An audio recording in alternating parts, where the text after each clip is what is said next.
is Hacker After Dark, 1010XL, 92.5 FM with Dylan Denmark. The Hacker Ryan Green with you. Glad you are with us on a Wednesday evening that finds us now 2 weeks from tomorrow, away from the NFL draft. Boy, that got here kind of quick, didn't it? We've been so caught up in the NCAA tournament, spent so much time on free agency that all of a sudden, oh, by the way, the NFL draft is 2 weeks from tomorrow, and the Masters begins in less than 12 hours at Augusta National. Boy, what a weekend that should be. That should be a heck of a lot of fun. Ceremonial tee shot. I'm a sucker for that every year. I'm never going to be confused for being the biggest golf fan. But at Augusta, Thursday morning to start the tournament, when Jack Nicklaus walks out there and Gary Player walks out there, and I believe Tom Watson is now the third that walks out there. For years, it was Jack and Arnie. But now Jack, Gary, and Tom Watson, and they do those ceremonial tee shots. Yeah, that gets you, or at least it gets me. I love it. Can't wait for it as they get things underway at Augusta National in less than 12 hours for the 2025 edition of the Masters. We'll talk a little bit about that. We'll certainly keep the conversation going about Florida and their national championship. Boy, that was less than 48 hours ago. But, man, it seems like a lot longer than that. We've talked about it a lot. I think I've watched the ending of that game 30 times. I just can't get enough of how Florida actually won that game. So we'll talk about that, but certainly a majority of the conversation tonight will revolve around the Jacksonville Jaguars. Guest lineup tonight looks like this. Coming up in about 15 minutes, my buddy Emery Hunt. He of CBS Sports HQ, and he is the owner of Football Game Plan. Now, I've had Emery on for years. You might remember Emery. He was the guy that said Jacksonville was going to be bad last year. He actually picked the Indianapolis Colts to win the division. He was off on that prediction, but he was right about Jacksonville being bad. So I got to give it to him there. He's not afraid to tell you what he thinks, which is why I enjoy having him on. And he does a very good job as well with his draft guide there at Football Game Plan. So we'll talk to Emery about Mason Graham, about Jalen Walker, about all the people that you have been talking about the Jaguars drafting. We'll do a comprehensive dive into each and every one of those with Emery Hunt of CBS Sports and Football Game Plan. That comes up in less than 15 minutes. Also, Blake Lovell, the host of the Southeastern 16 podcast, towards the top of the 9 o'clock hour as we, again, talk Florida hoops, a little SEC hoops in general, and look ahead briefly to what the Gators may look like next season. So we're glad you're with us. We're here till 10 o'clock here on Hacker After Dark. Every night on HAD, we do kick it off with a big deal of the night. And Dylan Denmark. Let's do that right now. Time now for the big deal of the night. What's the big deal? What is the big deal? No, because it is a big deal. On Hacker After Dark. Down at the Miller Electric Center today, Foye Oluokun, Trevor Lawrence, and Liam Coen held court talking to the media as the offseason program gets underway. You got to feel good for Liam Coen in just being able to finally be a coach, right? Think of everything that guy has had to do in the last 2.5 months that wasn't X's and O's, that wasn't on the field. Assembling a staff, press conferences, this, that, the other. And now finally he gets to get in team meetings. He gets to work with the staff he's assembled. The players are in the building. It's got to almost be a sigh of relief for those coaches to actually start coaching. Again, no on-the-field work, but at least they can get together in the meeting rooms and such. I got a thought about Liam Coen and James Gladstone that I want to get to in a moment. First and foremost, let's hear from Liam Coen. This courtesy of our friends at Jaguars.com. The Jaguars have been pushed around a lot in recent years, both on the offensive line and the defensive line. This sounds odd to say for NFL football, but it's reality. Jaguars got to get tougher, man. They got to get more physical. They got to get a better identity. Liam Coen was asked about that earlier today. We actually had that conversation today with the players. I know that this is not a physical time. It can't be and it isn't. But the establishing of the mindset, the way that we're going to do things, the way that we want the meetings.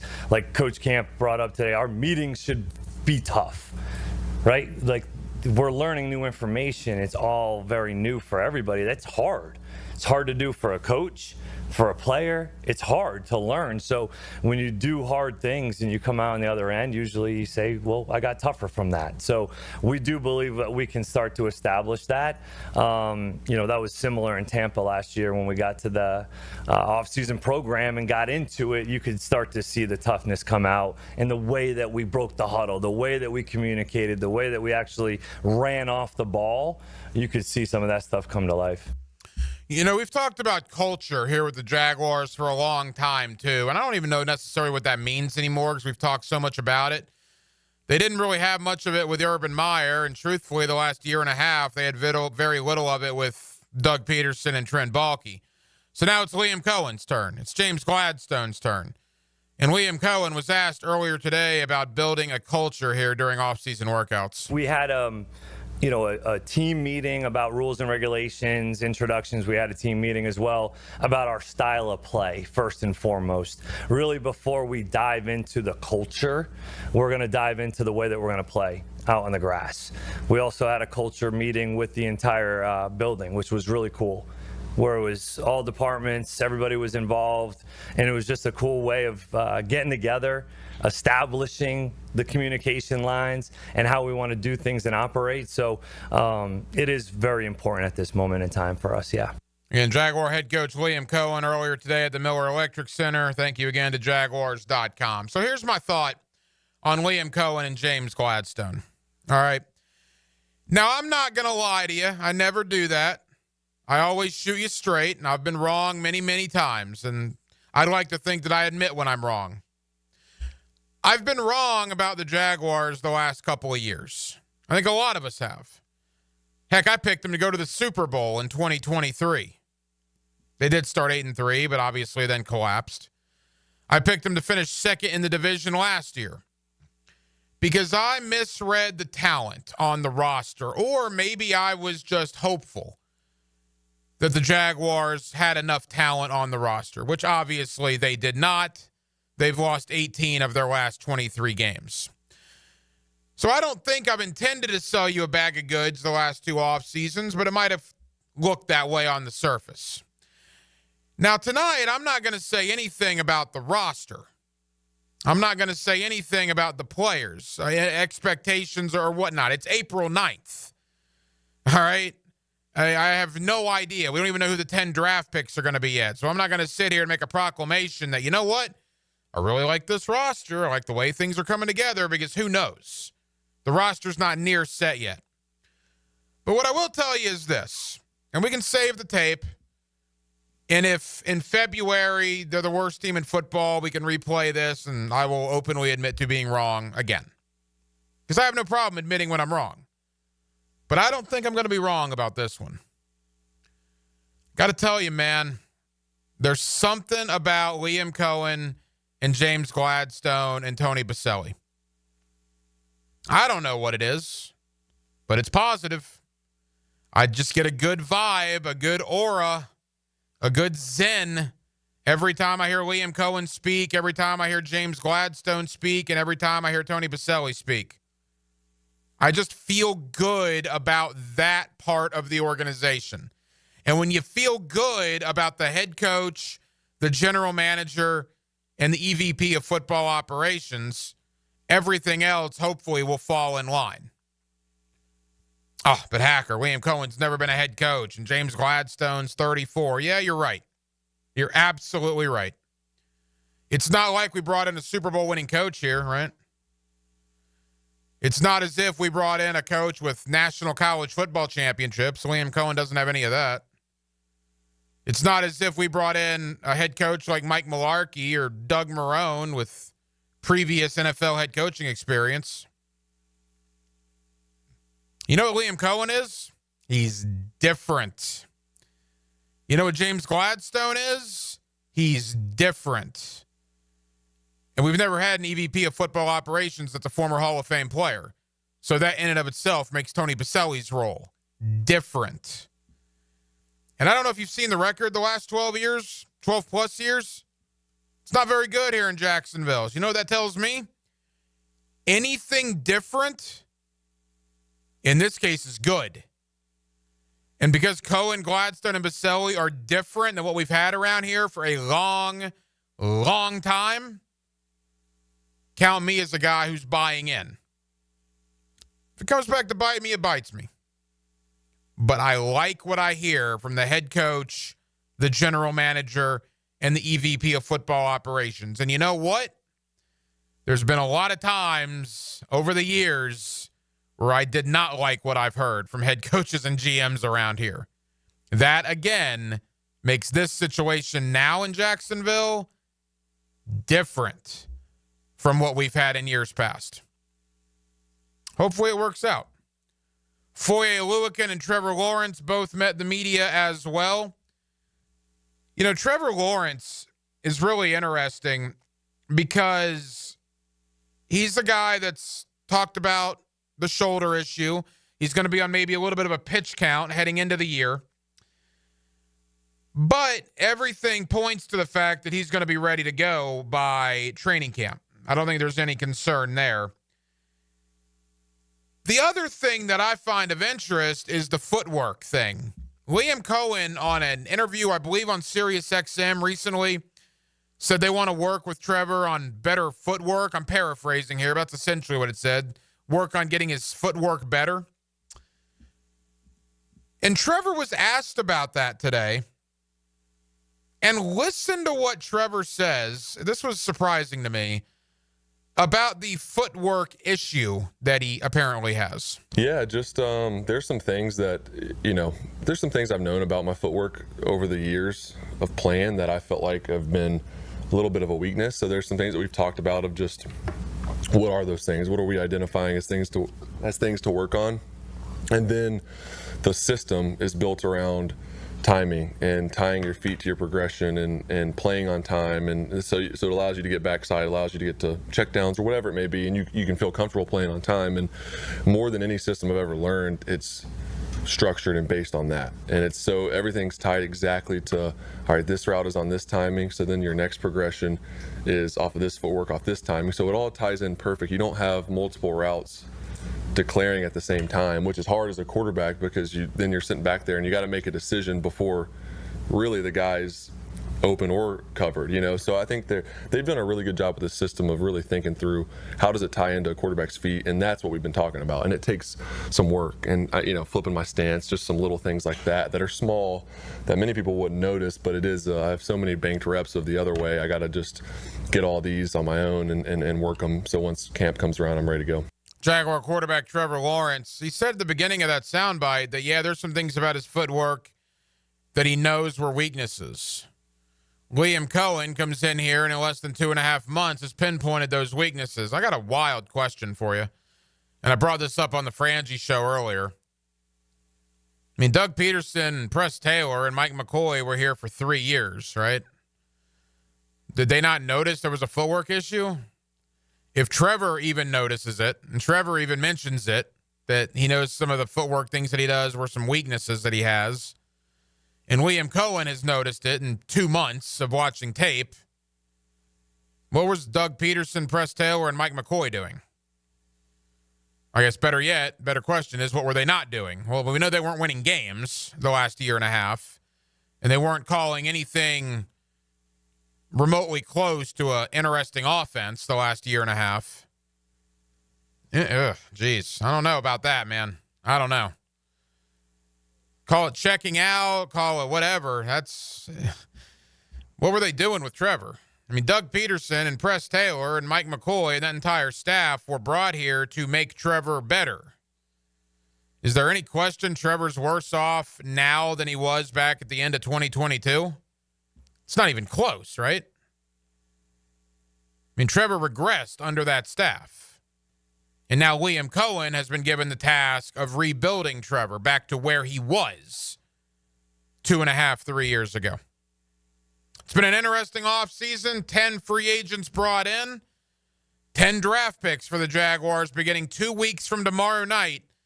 That number 5 overall pick they will have on Thursday, April the 24th. Emory Hunt of CBS Sports HQ He's also the founder of Football Game Plan. He puts out, honestly, one of the most comprehensive draft guides that you will find. It is very impressive. I've had Emery on for years. He's very good at what he does. I want to ask him about Mason Graham. I want to ask him about Jalen Walker. I want to ask him about Ashton Genty. A little Will Campbell talk. We'll do a deep dive into the Jaguar draft outlook. My buddy Emery Hunt, CBS Sports HQ and Football Game Plan, joins us next on a Wednesday night here in Northeast Florida with Dylan Denmark. The Hacker Ryan Green with you. Jacksonville, we're glad you're with us. 1010XL, 92.5 FM. It's Hacker After Dark. Now, another classic moment in Jags history. Gerard fires. Oh, he caught it! Unbelievable! Mike Thomas! Touchdown, Jags! 1010XL. Ball game! Welcome back, everybody. Okay, I'm thinking of a number between 1 and 10. Charles. 6. Oh, so close. Betty for the steal. What about the bank that helps you reach your financial goals? Synovus. Let's see, judges. Yes, looks like we have a winner.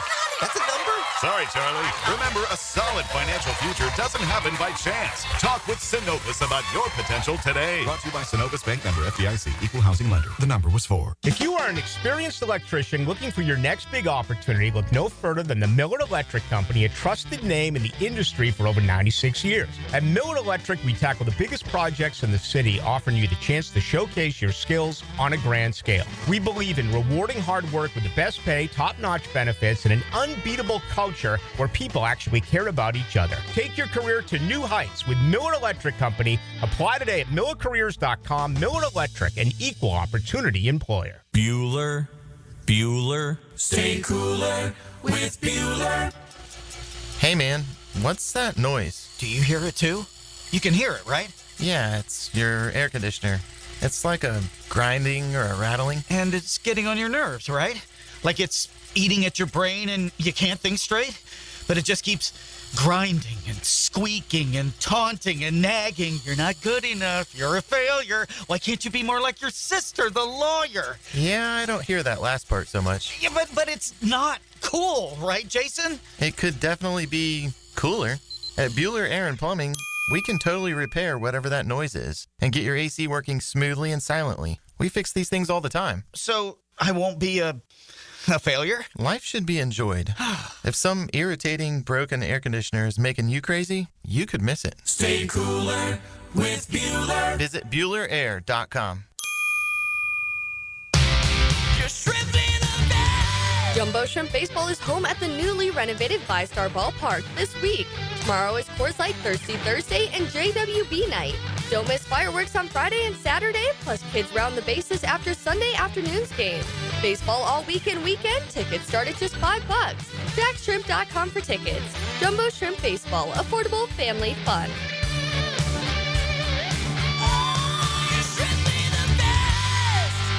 Get more Gators on the Gator Bites podcast presented by Southeast Orthopedic Specialists with new episodes every Friday. Subscribe and listen by searching for 1010XL's Gator Bites podcast wherever you find podcasts and at 1010XL.com.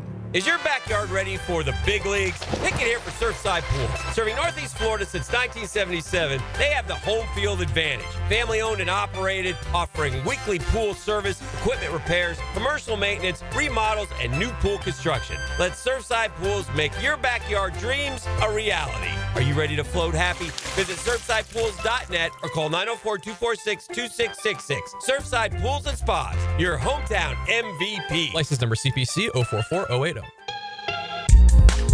ET here, and if you've ever been injured in an accident, visit my buddy Dr. McGowan at McGowan Spinal Rehabilitation Center. You have 14 days to see a doctor and protect your insurance benefits, even if you're at fault. And no matter what you hear, you have the right to choose your own doctor. So I recommend McGowan Spinal Rehabilitation. Their auto experts will guide you in every step of the way to ensure the care that you need. Your recovery starts with McGowan Spinal Rehabilitation.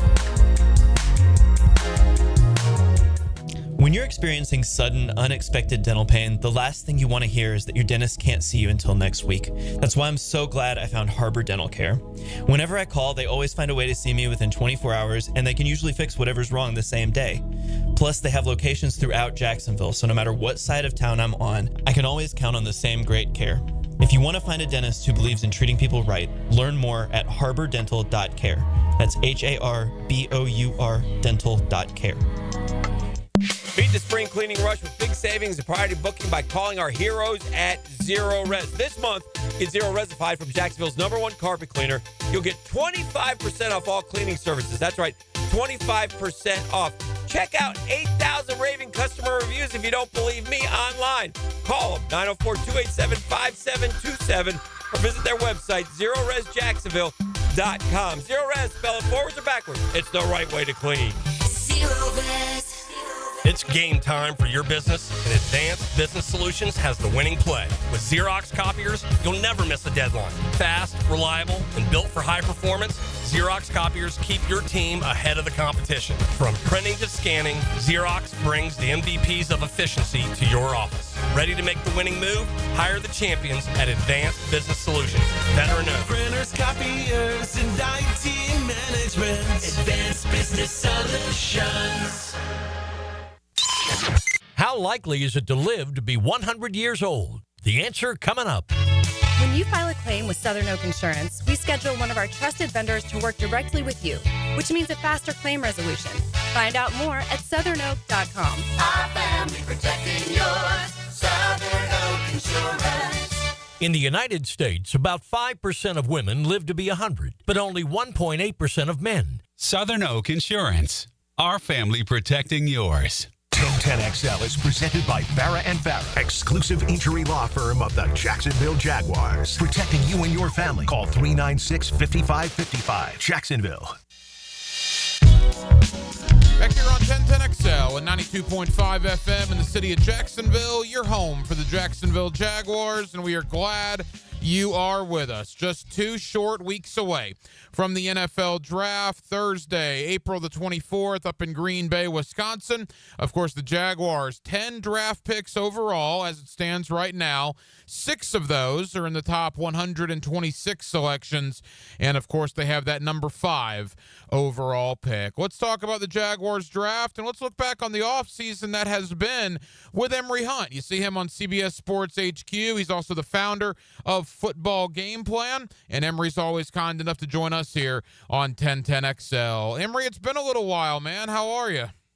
I'm doing fine, man. Finally able to pick my head above water, being done, and now I'm ready to talk prospects and ball. Yeah, look, man, that draft guide you guys put out there at Football Game Plan is one of the best every year. Talk about the draft guide and what goes into it, because it is a comprehensive deal that you put together. Listen, it's a labor of love, but it's so necessary in my opinion, because we know the draft is transient in terms of how the 7 rounds go, and then the undrafted rookie free agents, and then during the season when guys pop on and off the roster. So the draft guide I get great use from it throughout the entire season. And if you're a fan, it helps you become a little bit more aware of the teams in your division and the teams around the NFL. So you can kind of be a little bit more precise. And hey, our team, yeah, we may think it's good in this particular segment position, but just opposed to everybody else, wow, we got some ways to go. So when I go through this draft guide, I travel to all the 8 All-Star games. I grade every prospect, 3 games each, and then I just give my thoughts and put it in a guide and send it out to the masses, man. And it's been great. I've done it since 2020. And I will say this, if you have purchased a draft guide from me since 2020, right now you would have over 5,400 individual scouting reports at your fingertips. No one, and I mean no one, does it deeper or better than we do it over here at Football Game Plan. You can pick that up at footballgameplan.com/2025 draft guide. I will certainly tell people again here in Jacksonville how to get their hands on it later on. Emory, look, you and I haven't spoke since the offseason began. It has been a wild offseason here in Jacksonville. Just first and foremost, Liam Coen, James Gladstone, Tony Baselli, your thoughts on the new leadership here with the Jaguars? It's fascinating because, the more things change, the more people feel like they stay the same. But I would always tell people, hey, it may not seem like the sexiest hires or whatnot, but at least I'll let those people, give them grace to go and do their thing. And it's time will tell. And that's what we could all say, because I always bring up how folks were about Nick Sirianni, and then we saw how that ended up working out for Philadelphia, juxtaposed to what we all thought about Doug Peterson, and we saw how that situation worked itself out for Jacksonville. So I would say just take a wait-and-see approach. You never know until it happens, and we'll see how these guys do. We wish them the best of luck. And you've covered the league for a while. Like you said, you've put that draft guide out, that comprehensive draft guide out now for a couple of years at least, going back to 2020, as you mentioned. A 34-year-old general manager, a guy that gets his fresh start in James Gladstone. We know that he was Les Snead's right-hand man in L.A. It's a youth movement here in Jacksonville. Emory, there's no question about that. What is your thought on a mid-30s general manager? Fresh eyes is always good on the situation, and you hope that he has the background and the ability to really handle the big chair, because a lot of times we tend to think from afar, oh, we could do this, or I would have done this. But once you get your hands on the controls, it's a different story, and so you root for him, because again, that could open the door for more young guys getting an opportunity, because again, we kind of thought that those positions were always reserved for elderly guys, that grizzled vets that been around the league for decades and getting that chance, and now you have a young guy with fresh eyes, fresh ideas. I'm excited for him. I hope he does well. You see Emory Hunt on CBS Sports HQ. He's also the owner of Football Game Plan. We'll tell you about the draft guide again coming up here in just a moment. And that does bring us to the draft, Emory. The Jaguars have the 5th overall pick, and we'll certainly get there. But they're going to be obviously focused on what goes on in the top 4. First and foremost, is it a formality that Cam Ward at this point goes number 1 to the Tennessee Titans? Apparently. Again, I don't deal in, what we're hearing, what we're seeing, just let me know when the pick goes in, right? And we go from there. So for right now, it seems that way, but we've all seen wild cards and curveballs thrown every year. So let's just say, yes, it looks like that's going to be the case for Tennessee at number 1. Now, look, we're obviously very interested in what Tennessee does, being the rival of Jacksonville. What is your opinion on Cam Ward? What kind of quarterback will he be at the next level? A fantastic one, man. And here's the thing. I've been talking about Cam Ward since 2020 at Incarnate Word, before anyone knew who he was. And here's someone that plays a lot like Steve McNair. I threw that comp out there in 2021 as well. And so when you think about what he does, it's about the ability to have that confidence, that arm arrogance that people like to see. And when you watch him play, there's not a throw on the field that he can't make, and one on the field that he feels as though he can't make. So you like that confidence. And when you have quarterbacks that have that type of ability, it raises the floor of the football team. So regardless of what's around him, he should be able to elevate that team and compete for the AFC South. Again, this was a team that wasn't that bad last year. We knew what the issue was. And with all the inconsistencies they got at quarterback, they were right there in terms of the division based on how it played out last year. And when you look at Cam Ward, and a lot of the things you hear about him negatively sounds a lot like what we heard about Patrick Mahomes coming out Texas Tech's offense and how he plays and his style, how it wouldn't work in the NFL. And we saw how that worked out. So I think Ward being battle tested, having come from an FCS, going to 2 Power 5 programs, and proved his worth and elevated the floor at those programs everywhere he's going, I think the sky's the limit for him. Conventional thinking is that Abdul Carter and Travis Hunter will also be gone before the Jaguars pick. We're hoping Shedeur Sanders finds his way in the top 4 as well. That would knock somebody down to number 5. And basically every mock draft that you see almost at this point has Mason Graham coming to Jacksonville. Whether that happens or not, what's your opinion on Graham as a player? Well, he's my number 1 defensive tackle in the class. And when I look back at what I had on him, I have an 81 grade. And you go back and look at Devon Hamilton. What I had on him, it was like a 71, 75.5 for Mason Smith. So he would be the highest graded defensive tackle out the starters, in my opinion, for Jacksonville. So it would be an upgrade. and a guy that can definitely fit into what they do. Now, the interesting part is if you just assume Cleveland looks at their depth chart and says, wow, we have a gaping hole at quarterback, and takes the quarterback like they should, then that pushes down another position player potentially to Jacksonville. Let's just say for whatever reason Abdul Carter is there. That's where the debate happens. Like, okay, do we add another edge rusher or do we go interior defensive line? And I think that's where we will see the young GM earn his paycheck on that one. Emory Hunt, the founder and owner of Football Game Plan. You also see him at CBS Sports HQ. The Mason Graham, I don't know, Emory, about player comps, but I ask people about this, and I get Jeffrey Simmons and Christian Wilkins, kind of a combination of the two. Would you agree with that when it comes to Mason Graham? Wow, that's two. I think those are two distinctly different players. I think Mason Graham is more along the lines of it's hard to get a comp for him, man. I would say, to throw out a throwback there for people down there in Jacksonville, I would say sort of like a Trace Armstrong type. I know Armstrong primarily played defensive. Let's say Brad Culpepper. I know Brad Culpepper was a little bit shorter for Tampa Bay, but he was as disruptive and was a very good player. Because I know people look at Mason Graham and say, well, he didn't test well athletically, but every time you pop on Michigan film, he's outperforming whoever's in front of him. He's making game-changing plays. So that's the type of guy you kind of want on your team, man. And I think he's a fantastic player.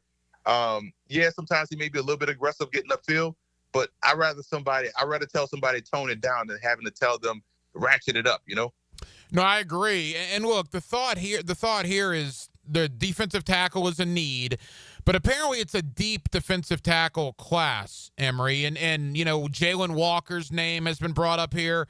Heck, even Tyler Warren and Ashton Genty's name has been brought up here. Would you side on the idea of getting maybe a player not on the interior defensive line at 5 because you can find good interior defensive linemen perhaps in round 2 or even round 3? I love that question because it's a type of thought that I see, peddled around a lot within the draft space, because everybody's so big on value, right? You go trade down and get assets, trade down. At this point, nobody's going to pick in the first round because everybody wants their team to trade out of the first round. So that way we can stockpile a bunch of second round and third round picks. Like, no, if you are picking in the draft, the goal is to get guys that can help your team specifically. I don't want to game the draft and say, okay, I'll pass on the best defensive tackle because I can get the 6th best defensive tackle later because I can pick up some more lottery tickets in this draft. Man, I am taking the best player that can help my team win today. And that's how I would approach the draft. And that's how people should approach the draft, because at the end of the day, when it's week 6 and, Mason Graham is out there balling, do you care that he was taken 5th overall? Or would you be sitting there saying, like, man, he's balling, but if we would have just traded down and got this other guy in round 3, we could have been just like, no, man, nobody cares. Like, just take the best players when you can and go out there and have fun. Final moments with Emory Hunt. If for some reason Mason Graham is gone, there's been Will Campbell talk here, and I go back to Jalen Walker. There has been Jalen Walker talk, at least amidst the fan base. He's an intriguing prospect, Emory. What's your thought on both Campbell and Walker? Campbell, to me, is outstanding, man. And I love that he is battle tested. He's my number 1 tackle. And think about how he started his career, against Jared Verse at Florida State, man. Talk about getting thrown into the fire, and has gotten better each and every season. And I love how he came out and addressed his arm length question. Like, man, no one cared about my arm length until they knew what my arm length was. So that tells me, like, yo, put the tape on, watch him dominate, and just don't worry about anything else, because those guys he's been going against, because he's played in the SEC, are going to be guys who's going to be in the NFL anyway. So he's shown you he can do it and handle this, his quote unquote deficiency. So I have no problem on, Will Campbell being able to transition well. And what was the other player? I'm sorry? Jalen Walker from Georgia. Walker, to me, is fascinating because I feel like he could play all 3 backer positions. And you know what? Now we're talking about it. it kind of runs parallel to what Jacksonville has done. You think about the guys that they brought in before, Devin Lloyd, Foye Oluokun, Muma, I was a big fan of out of Wyoming. And in my reports, I've said, man, these guys could play all three backer spots. So that would make a lot of sense for Jacksonville because it fits a type and a guy that has upside, a guy that plays with those heavy hands. He sets the edge really well if you want to use him as an edge guy, but he's good off the ball as well. So listen, and there's no surprise that he's starting to get that buzz around the community as we get close to the draft, but this is a really good linebacker that I'm glad everybody's starting to come around to and realize how versatile, how talented he is. Emery, final question, and then I want to talk about the football game plan draft guide. Talking to a lot of people in the industry, I've been told that, look, there's 10, 15 really good players here. Once you get to about pick 20, maybe pick 25, there might not be that big a difference between pick 25 and pick 65. Would you agree with that? Nope, because here's the thing, man. I grade so many doggone prospects. I see the good and everything. So and we know this every year, man. When you think about, in the middle of the season, somebody that was drafted in the 6th round is leading for Rookie of the Year. And we're like, wow, how did that guy fall to the 6th round? Well, y'all spent 3 months saying that this draft is only 10 players deep. So how about we just focus on who can play and realize the draft is 7 rounds. And there's only 260-something guys that's going to get picked. And then we know there's going to be like another 150 undrafted guys that's going to end up making the active roster or whatnot. So I would say when people, talk about the value of the draft, that's why it tends to run parallel every year, man. When you hear like, oh, there's going to be 42 first-round locks. And then it goes from that to 30 players going to be taken in the top 10. Till it goes to, man, nobody's worth the top overall pick. Everybody should trade out of the first round. To now, well, the draft really is only 12 good players deep. NFL teams have only got 9 first-round grades.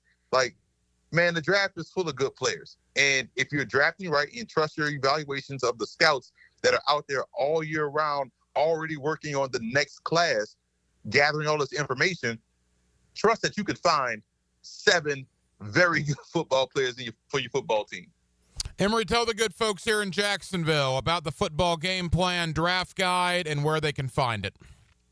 Football game plan draft guide / 2025 draft guide. It is the largest and deepest draft guide in existence. It has been since 2020. You won't find more individual scouting reports. So this year is the largest draft guide we ever put out. We always break our record, Ryan. So this year, it is 1,210 individual prospects in this guide. Also, for a little bonus this year, over 50 CFL draft prospects, because we know there are some guys that have played in these Canadian colleges that will end up in training camps in the NFL. Some guys may end up making the roster and playing really well that had played at Canadian colleges. So we threw those prospects in there as well. And that's the beauty of this whole draft guide, because we know you will find someone that your team drafted, like, well, who the hell is this guy? Best believe we got a scout report on him in the football game plan draft guide for this year.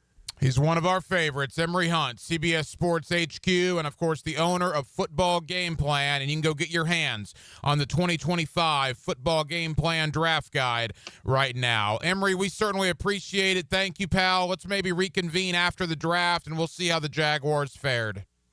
Oh, absolutely, Ryan. Appreciate you always just having me on.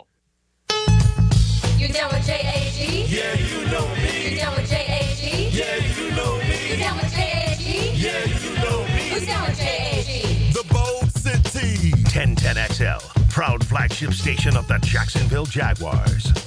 I'm here with Danny Van Sickle, director of the Electrical Training Alliance. Danny, tell me about your program. Hey, Rick, we're a 4-year electrical apprenticeship. Our students start out making over $40,000 a year and right now make over $90,000 a year, including benefits. There is no tuition or student debt. You just have to apply and get accepted. Did you say no tuition and no student debt? You heard that right, Rick. Once you're accepted to the program, your only cost for the books and the course fees, about $800 a year. That sounds like an amazing opportunity. How can I learn more? Just go to etajax.org and you can apply there. Apply by May 15th. Hey everybody, it's Mike Dempsey, and I only like to recommend the best, which is why I'm proud to say that I chose Pella Windows and Doors for my own home. And now's a great time to upgrade your home with 0% financing for 60 months. That's 5 years of interest-free payments on the best windows and doors in the business. Don't wait. Schedule a free consultation at PellaJacks.com or visit their showroom on Phillips Highway just north of Bay Meadows. For quality you can trust and savings you can't miss, that's Pella Windows and Doors. Hey, it's Matt Hayes. There was a time when if you handed me a bread basket at a restaurant, you better watch your fingers. Pizza, pasta, bread. Carbs were absolutely my weakness. I'd be lying if I said they didn't have me hooked. Then Awaken 180 came into my life. I've been down every diet road there is, but this is different. It's not just another diet. It's a total reset of how you see food. You know that carb craving that we all accepted as normal?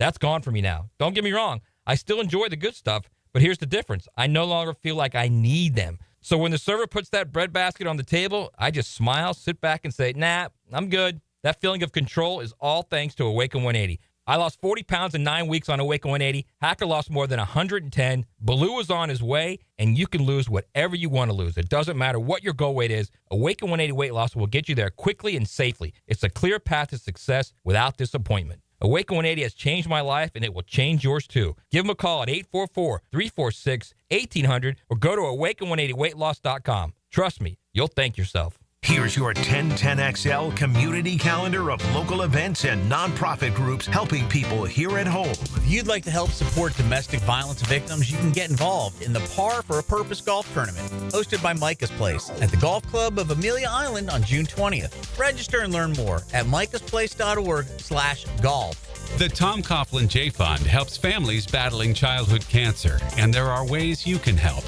Go to tcjfund.org. If you're a dog lover who wants to help animals, our furry friends need exercise and time out of their kennels. You can make a difference in a dog's life at volunteer@jackshumane.org. Military veterans have always protected us, and in Jacksonville, thousands of our veterans suffer from mental wounds like PTSD. Now it's time to return the favor.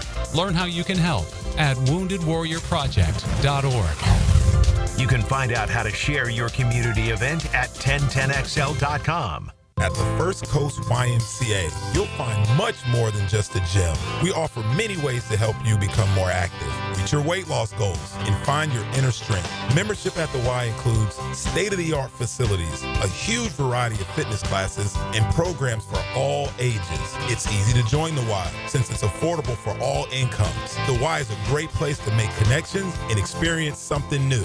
Visit the YMCA near you or online at fcymca.org. The Masters is coming to 1010XL at Augusta. And Fantasy Golf on 1010XL returns. Win $1,000 of jewelry from Beards Diamonds. Teed up by Pella Windows and Doors. Go to 1010XL.com now. Pick it here for Bout 9 Associates, where you'll find Jacksonville's most esteemed eye doctors at each of their locations. After being selected for one of the most competitive ophthalmology fellowships in the world, Dr. Frank Bowden is frequently called upon for his expert opinion. He is currently one of the few cornea and external disease specialists in the area and the founder of Bout 9. Visit Bout 9 Associates today and experience the difference. Bout 9 Associates, keeping the First Coast focused. Cannonball! Honey, someone's in our pool. Oh, refreshing. John, what are you doing? Oh, hey, Dave. Seeing as how me and the guys at Clearwater Irrigation reinstalled your sprinklers after the pool contractor ripped it out, I thought you wouldn't mind if I took a quick dip. But in a Jaguar print Speedo? Yeah, Dave. My bad. Clearwater Irrigation. We can't sing a lick, but we sure are good at sprinklers. And drainage, too. 1010XL is presented by Farah and Farah, exclusive injury law firm of the Jacksonville Jaguars. Protecting you and your family. Call 396-5555. Jacksonville. Hacker After Dark on 1010XL. Yes, it is. With you till 10 o'clock, as we are every night. Hacker After Dark, 1010XL and 92.5 FM. We always remind you about this from time to time, but most of you probably know. But if not, you can listen to us, obviously, on your radio, and we certainly appreciate that. You can stream us on your app, 1010XL and 92.5 FM apps, and you can stream us every night. Facebook, Twitter/X, YouTube, you name it. Just search 1010XL or Hacker After Dark, and that's where you will find us on the 1010XL social media platforms every evening here with you on Hacker After Dark. Blake Lovell, the host of the Southeastern 16 podcast joins us about 15 minutes or so as we'll recap Florida's national title run. We'll kind of look around the SEC, what it means that the Gators are a 3-time national champion, what that means for the likes of Bruce Pearl and Rick Barnes and Nate Oates, that Todd Golden now has a national title at just the age of 39, and what next year may look like in the SEC. Blake Lovell, Southeastern 16 podcast is less than 15 minutes away. Coming up this Saturday is the spring game at the University of Florida. You know, I remember a world, Denmark, before you were even born. That's how long back we have to go. Man, the orange and blue game was a big deal. In the early 90s, we used to head over to Gainesville it was a 1 o'clock Saturday afternoon. I guess they didn't believe in heat stroke in the late 80s, early 90s, because that's what time the game was. I'll never forget it. They were hot. But we would go over there. We would tailgate just like it was a real football game in the fall. We'd see friends, season ticket holders that we hadn't seen since, obviously, the previous November. It was a big, big deal. And obviously, times change, things change. There are some schools that aren't even having a spring game now, which is odd and interesting. They're having it, but they're not showing it to people. Right, they're not showing it to people. But the orange and blue game is still open, and I believe they're having a nice little national championship celebration for the basketball team as well at the Swamp. So that'll be a nice day for Florida fans. The DJ Lagway stuff, look, I don't want to comment too much on it because I don't think anybody outside of that program really knows the intricacies of why or why not he's not throwing the ball or he's not competing in all the drills or taking all the snaps and all that. Look, I don't think we know. There's a lot of speculation, but I don't think we necessarily know. It's a big story if anything comes out about it. I don't think Florida's handled it the best. They've kind of led the mind to wander about the speculation. But regardless, DJ Lagway probably won't be participating in all the festivities on Saturday. Having said that, you know, last year, Denmark, the football team had no expectations whatsoever. In fact, the only expectation for Florida football in April of 2024 was counting down the days till Billy Napier was fired. And that certainly looked like it was going to come to fruition after that loss to Texas A&M, following the awful loss to Miami. But then, as we talked about, something weird happened when Florida got to 4-5. They won a game, and then they won another game, and then they won another game, and then they won their bowl game, and they end on a nice little 4-game winning streak, get to 8-5 on the year, and all of a sudden, Billy Napier is back for year 4. Here's what I'll say about the roster. And we said this last year, but I think it's, again, true right now. On paper, this is probably the best Gator football roster that Billy Napier will have had in his 4 years on the job, and it should be. He's not been there 4 years. This needs to be a better roster than year 1 or year 2, and I believe it is. 4 of their linemen, 2 on the offensive side, 2 on the defensive side, would be getting drafted in a couple of weeks in Green Bay if they had not chose to come back to school. Tyreek Sapp, Caleb Banks, Jake Slaughter, Austin Barber. That is huge for this Gator football team. You basically got 4 NFL rookies back for their senior years because all 4 of those guys would have been drafted in the mid to late rounds. In Caleb Banks' case, he would have been maybe a late first, early second round pick maybe. So I think that's enormous. I think they got questions at wide receiver because they got some young guys there. I love Jaden Baugh at running back. I think it's the best offensive line Billy Napier has had. The defense certainly played better at times last year. Denmark, I think the roster is better, but the problem this year is just like the problem was last year because it's basically the similarity. It's the schedule. And Frangie and I were talking about this earlier. Look, you play 2 games that you should win, Long Island, which is a joke, and then you play USF, so you should be 2-0. Your next 4 games, man, 3 of them are on the road. You got to go to Baton Rouge in week 3, which is too early. Then you got to go to Miami. Then you get your 1 home game, which, oh, by the way, is Arch Manning in Texas. And then the very next week, you got to go to College Station.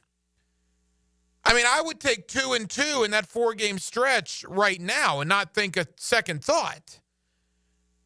But under that scenario, then you're 4-2 through 6 games, and I'm not sure if Gator fans are going to be happy about that. No, I think the goal from how the season ended last year is to be right at that 12 seed for the college football playoff.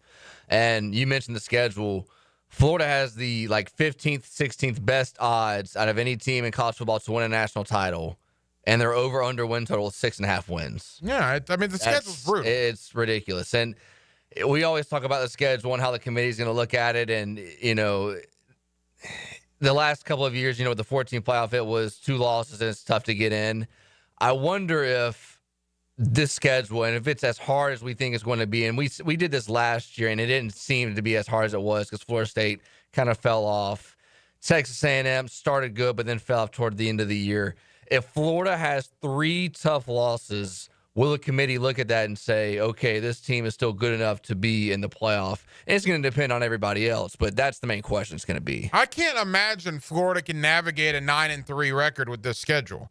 I mean, there's 4 games I just listed. At LSU, at Miami, home Texas, at Texas A&M. You take 2-2, right? And those 4? Yeah. Right. I would take that. Anything over 2-2 to me is great. You're not, look, I'm sorry. It's April 9th. I'm going to make a proclamation. I'm not picking them to go into Baton Rouge and beat LSU. You think LSU with Garrett Nussmeier, who's back at quarterback, you think they're going to be fired up to see the Gators after what happened last year? Yeah, I think they probably will be too. But there is something where you look at it and say Manny Diaz hasn't done well in close games, even though Miami crushed them last year. Many Florida fans think that they would have beaten Georgia had DJ Lightweight stayed in. Mario Cristobal, right? Say that again? You mean Mario Cristobal? Yeah. Okay. Who did I say? You said Manny Diaz. Let's bring back horror stories for Miami fans. Yeah, so you have Cristobal at Miami. And then you have Georgia. Everybody believes that Florida would have beat them had Lagway stay in the game, and then how they ended the season. Ole Miss isn't going to be as good as they were a year ago. Yeah, but you got to go to Oxford. That's tough. Yeah, that's true. But, I mean, there is, it depends on how you look at it. Look, let me ask you this. Do people just think Carson Beck's going to suck in South Florida? Most people believe that. Because every time I bring up that Florida-Miami game, people are like, oh, Florida. I'm like, you got to go down there, right? And it's not like they have an inexperienced guy. They got a guy that's played an awful lot of football, a guy that was, at least at this time last year, projected to be maybe the number 1 pick in the draft. Now, it kind of blew up on him. And Miami is losing a lot of their offensive line from a year ago. They are. And a lot of guys to the draft. I think Florida's lucky to get Miami early. I just hate playing Miami a week after LSU because you think you might get beat up in that LSU game a little bit. So the spring game is on Saturday. Look, Florida State, you know what's funny about Florida State? They could have a massive turnaround year. I mean, a massive turnaround year. You go from 2-10 to 6-6 or even 7-5. That is a gigantic turnaround to go from 2 wins to 7 wins in 1 year. Norvell gets fired if they go 7-5, right? I don't know. I don't think so. If you go 7-5, that means you're 9-15 in 2 years in Tallahassee. I mean, what's the expectation? I think their expectations are out of whack. That's kind of my point. I think you bring in Gus Malzahn because it's a panic move. I think you go out and you get Castellanos because it's a panic move. I think Norvell believes he needs to win. And I think 7-5 would be a much, much, much improved product than 2-10, obviously. I don't know if 7-5 saves his job, though. We got a lot more time to talk about it, obviously, but spring ball is winding down for a lot of these schools. A lot of spring games are coming up this weekend, including the one in Gainesville with Billy Napier and the Florida Gators. There will also be a college basketball national championship celebration, if you will, on Saturday at the Swamp. Florida, less than 48 hours ago, won their 3rd national championship, beating Houston. Blake Lovell's been one of our guys for the last couple of months. He is the host of the Southeastern 16 podcast. He's kind of known as the SEC basketball guy. And Blake joins us one last time to put a cap on Florida's national title run and begin looking ahead a little bit to next season. Blake Lovell of the Southeastern 16 joins us next, Hacker After Dark, on a Wednesday, right here on 1010XL and on 92.5 FM. Let's now welcome Jaguars legend and inaugural Pride of the Jaguars inductee, Tony Baselli. 1010XL. Blue here for the Blue Crab House, located right off of San Jose. It's on Jewington Creek Road. They've been around since 1996. Indoor-outdoor dining. Also, takeout is available at the Blue Crab House. Open 4:30 to 9, Tuesday through Saturday. Sunday, noon until 9. Remember, Tuesday, $2 margaritas. Wednesday, $1 oyster night. How about the blue crabs? How about my personal favorite, the Canadian snow crabs? Whatever it is that you fancy, you get it right there. The Blue Crab House. Hey, Hicken here. I couldn't be any happier than to join the George Moore Chevrolet family. When I say family, I mean it. Visit their beautiful showroom today off Atlantic Boulevard. Find out exactly what I'm talking about. No pressure, just friendly help. And whether you want a car, a truck, SUV, electric, pre-owned, you name it, George Moore Chevrolet has it. And if you can't make it over to Atlantic Boulevard, no problem. MooreChevy.com is easy to navigate as any site you will try. It's never been more easy to use. George Moore Chevrolet. Together, let's drive. Leon Searcy here. Let's be real. I used to eat like a lineman because I was one. And man, those habits are hard to break. I needed help to stop with the munchies and lose weight. But now, I'm bringing sexy back. I call Physician Guided Weight Loss. Their medical team is helping me shed pounds safely with a custom plan to help me slim down. And their firm pricing means same price every month. Hey, you want to bring sexy back? Visit Physician Guided Weight Loss at pgweightloss.com. Home of the Jacksonville Jaguars. WJXL AM Jacksonville Beach. WJXL FM Jacksonville Beach. Enjoy a great day of golf and support Eagles View Academy Athletics. Friday, May 2nd at the newly renovated Bent Creek Golf Course. 8:30 shotgun start, best ball format. Find out more at EVAWarriorsathletics.com. Hi, I'm Mac with Baker Glass. If you've got fogged up windows, let me help. We'll replace them with clear, insulated units that brighten up your home. People say we're fast, friendly, and reliable. Just check out our Google reviews. Call me today. Baker Glass. No one treats you better. Collisions happen on every play in football. Collisions also happen every day on the road. If you need auto body repair, from a $30 job to a $30,000 job, trust San Jose Collision in Mandarin. If someone you love needs a pick-me-up, then it's time to get serious about it and send them a Coen floral arrangement. Dylan Denmark here with 1010XL. You'll be assured of a quality delivery, that's for sure. Log on and order online at CoenFlowers.com. When it comes to towing products, your safety is the priority at Cannons of Jacksonville. Cannons has decades of experience to ensure your towing setup is installed with precision and reliability. Visit cannonsofjacks.com, your trusted partner for a smoother tow. Need or want cash? Beach's Jewelry and Pawn has cash available. Ready to buy guitars, surfboards, jewelry, firearms, tools, and especially gold. They need it all, selling or pawning. Get cash on the spot at Beach's Jewelry and Pawn in Jacksonville Beach. Bueller. Stay cooler with Bueller. Hey man, what's that noise? Do you hear it too? You can hear it, right? Yeah, it's your air conditioner. It's like a grinding or a rattling. And it's getting on your nerves, right? Like it's eating at your brain and you can't think straight? But it just keeps grinding and squeaking and taunting and nagging. You're not good enough. You're a failure. Why can't you be more like your sister, the lawyer? Yeah, I don't hear that last part so much. Yeah, but it's not cool, right, Jason? It could definitely be cooler. At Bueller Air and Plumbing, we can totally repair whatever that noise is and get your AC working smoothly and silently. We fix these things all the time. So I won't be a failure? Life should be enjoyed. If some irritating, broken air conditioner is making you crazy, you could miss it. Stay cooler with Bueller. Visit BuellerAir.com. Instant Keys. You don't have to go to the dealer. Instant Keys comes to you.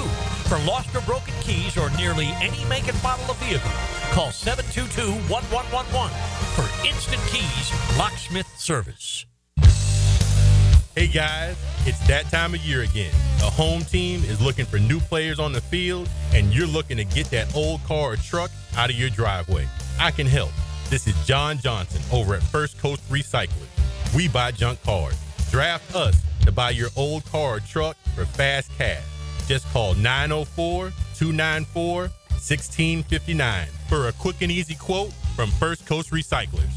Come on, let's take your driveway back. Parents, now is the time to sign your kids up for the best basketball league in the 904. Tommy Houlihan's Summer Beaches Basketball League.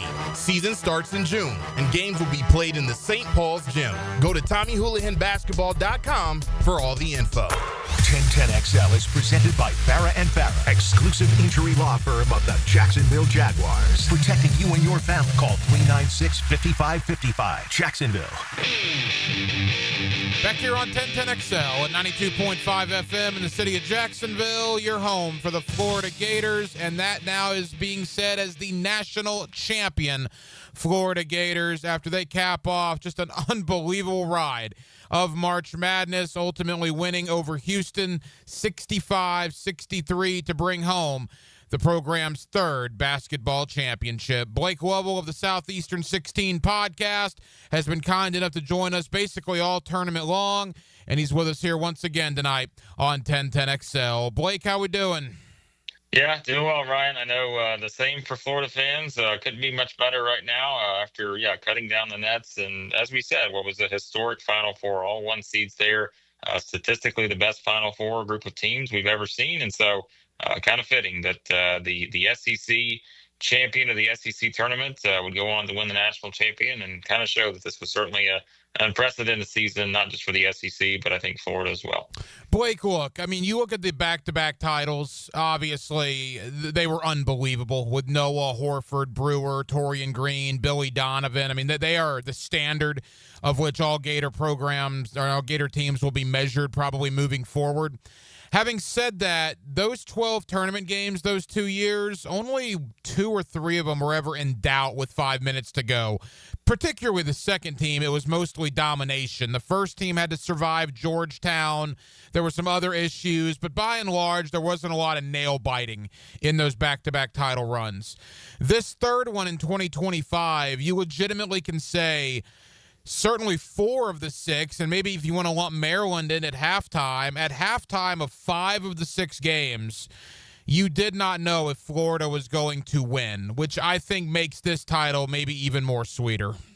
Yeah, it's a great point. And I think, to kind of showcase, like you said, all those different sort of scenarios where if you play the probabilities and everything, it's like, how did they even get here? But that's kind of the point of the tournament. It's the survive and advance element that we've always talked about. And, it just seems like at a certain point, and this was, I thought was kind of fitting for Florida and Houston to be playing the national championship, because it seemed like those were sort of the 2 most resilient teams, not just, based on their play in terms of the games they had played in this tournament. But if you go back at some of those points during the regular season and you see some of those games and the way that they played out, you're just like, okay, these are the kind of teams that we're seeing these sort of, streaky type runs to where if they get going, I don't know who's going to beat them. And, again, that's kind of the way it played out for Florida, where every time it seemed like they found themselves in one of those situations, you just sort of had the confidence that they were going to be able to figure it out. And, sure, there were a couple close calls there, but at the same time, again, that's what basketball is all about, especially in March. It's who's going to make that one play that sort of decides the game. And, it seemed like each time in those games you mentioned, somebody was stepping up. Yes, Walter Clayton was usually the primary guy there, but, whether it's just some defensive plays last night, whether, again, it's Will Richard making shots. Thomas Houck made some huge plays throughout this tournament, as we know.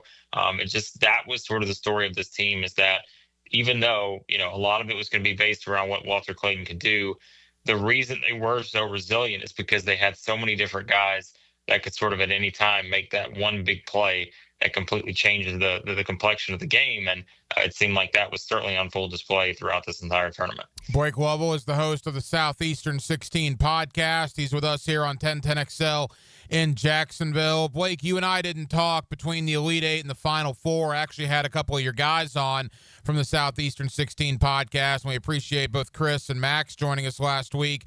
But I wanted to get your thoughts in particular on Walter Clayton. 30-plus against Texas Tech, and that come from behind win. 30-plus against Auburn in the Final Four. First guy to do that since Larry Bird.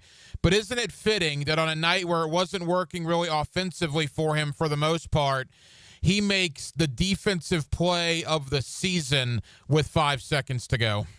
Yeah, absolutely, right? I mean, you couldn't have drawn it up any better in terms of the story because, again, that was the story coming into it is, I can't tell you how many times I was asked the question, well, what happens if, Houston were to slow down Walter Clayton? I'm like, well, that's obviously a huge challenge, but if there's a team that can do it, Houston certainly is probably that team just because of how good they are defensively. We're talking about the best defensive team in the country, Kelvin Sampson, one of the best defensive minds out there. And sure enough, he found ways to sort of, make the game play out the way they wanted to there for a while. But I think the defensive element to this for me, I can remember back that first game of SEC play against Kentucky. And I can't tell you, how many people, and of course, Max and I were of the opinion like, hey, we know that was a 106-100 game. We know there were some bad defensive possessions for Florida. But at the time, like we're saying, I don't think that was as much necessarily about Florida as it was the fact that Kentucky just simply had one of those games that you're going to have, when you get these two kind of teams playing each other. They're just going to find ways to score a lot. And so from there, though, you kind of look at the next game. And to me, that's where the defensive element, where they just completely shut down Tennessee in that next game, won by 30 there in Gainesville. And I feel like that is where we should have known that eventually, yes, the offense was going to play a big role in this team. I mean, my goodness, good luck trying to hold this team outside of Houston, to below 80 points. It just was such a difficult challenge for everyone. But at the same time, the reason they were able to win the national championship was so much based on their defensive play. And that was not just the guys in the front court to where, if you're sort of, filtering them into the paint, yes, you've got all these guys that you're like, well, good luck trying to shoot over some of these guys, or good luck, with Elijah Martin not getting a hand on the ball somewhere. But then, like you said, to sort of end it the way they did here with Walter Clayton, the guy that gets all this offensive praise, being the guy that makes the biggest defensive play.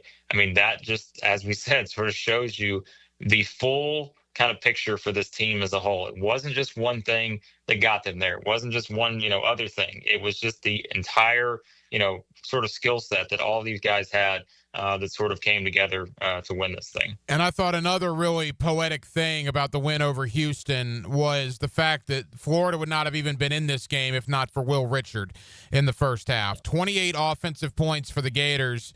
14 of those came from Will Richard, who, by the way, was the first commit for Todd Golden out of the portal, out of Belmont 3 years ago. Again, that's movie type stuff. The first guy Golden got kept them in the game to have a chance to win it. And by the way, Richard also made a very crucial defensive play with 30 seconds to go.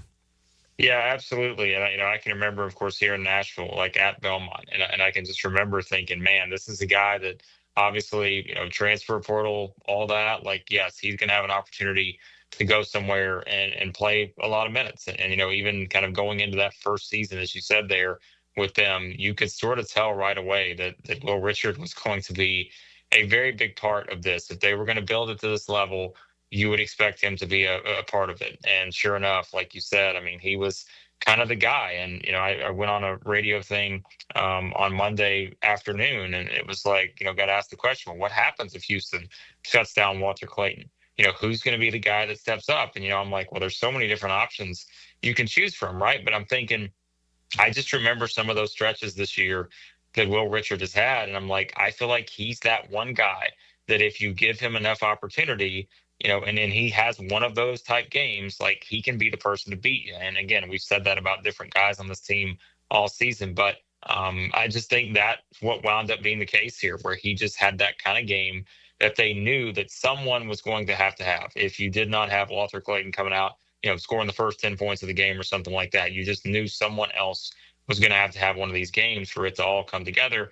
And sure enough, he did. I mean, just again, I thought he's always, to me, felt like that guy that probably has just not gotten enough love for his contributions. I mean, all season long, we're like, hey, this is one of the best guard groups out there.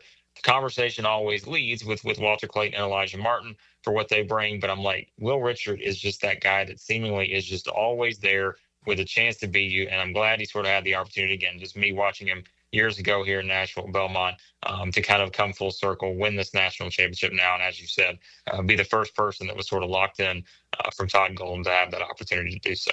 Final moments. Blake Wubble, the host of the Southeastern 16 podcast. Todd Golden now, Blake, he's the youngest coach to win a national championship since Jim Valvano back in 1983. If that doesn't put it into perspective, at 39 years old, the guy did not have an NCAA tournament victory on his resume 3 weeks ago.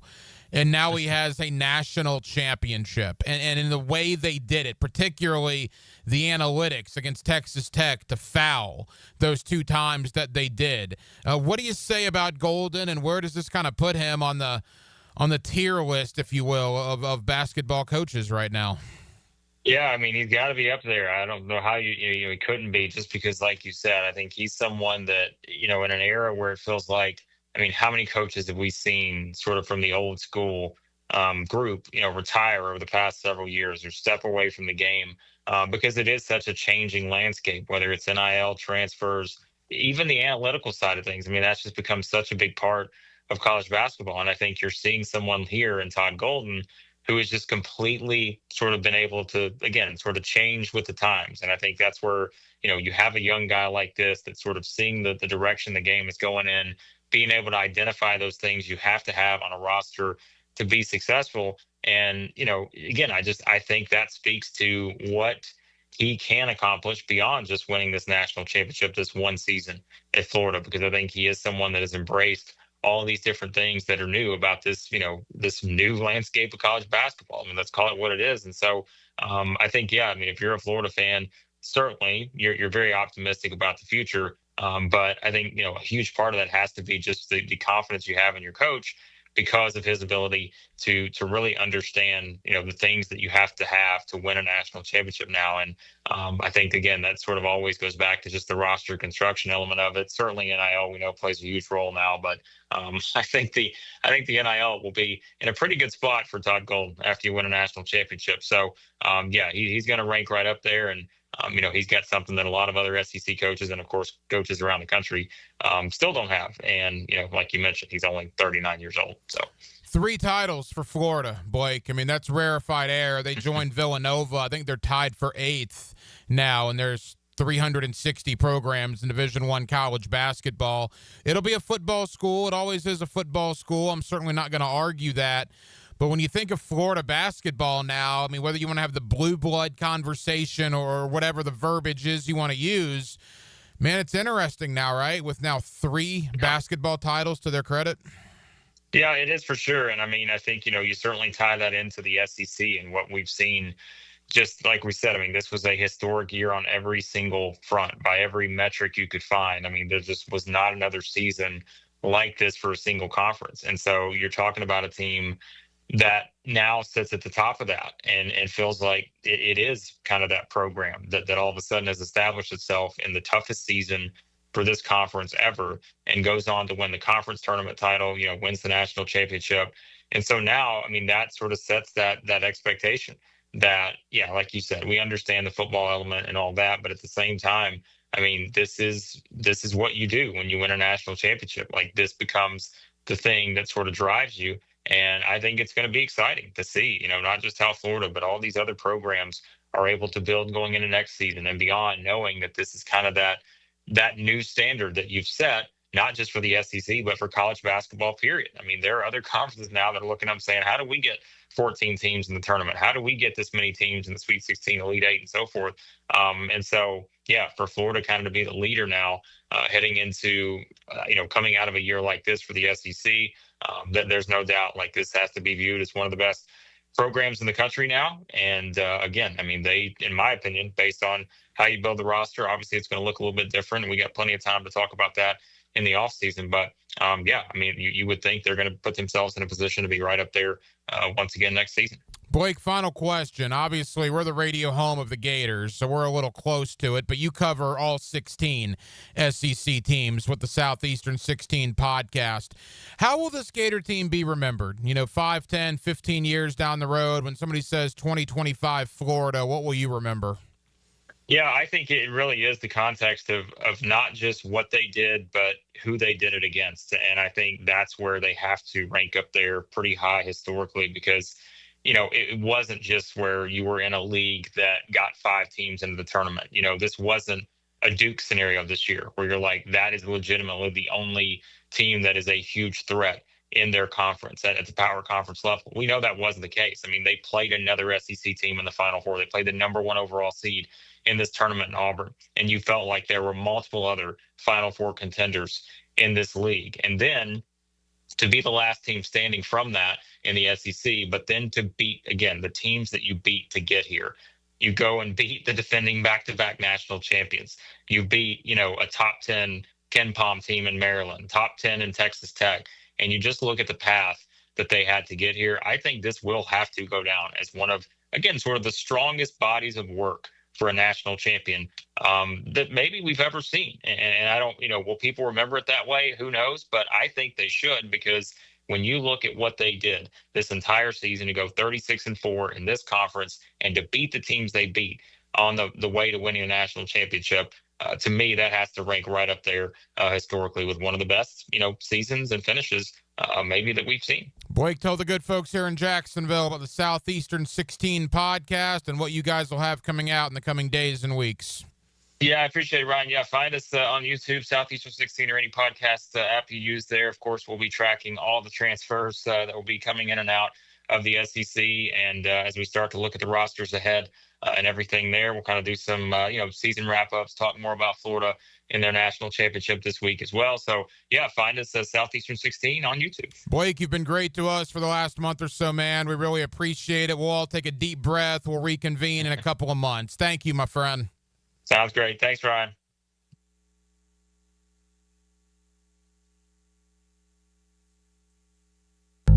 If you've got the time, we've got the sports talk. Who is this? It's me, pal. 1010XL, Jacksonville Sports Radio.